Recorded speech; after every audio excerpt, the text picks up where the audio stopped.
थांब, स्क्रोल करू नकोस. कदाचित हा संदेश स्वामी आज तुलाच सांगत आहेत.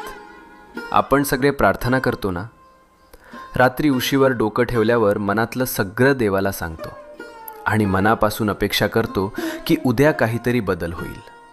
पण जेव्हा काहीच होत नाही तेव्हा मनात प्रश्न येतो, स्वामी ऐकतात का खरंच?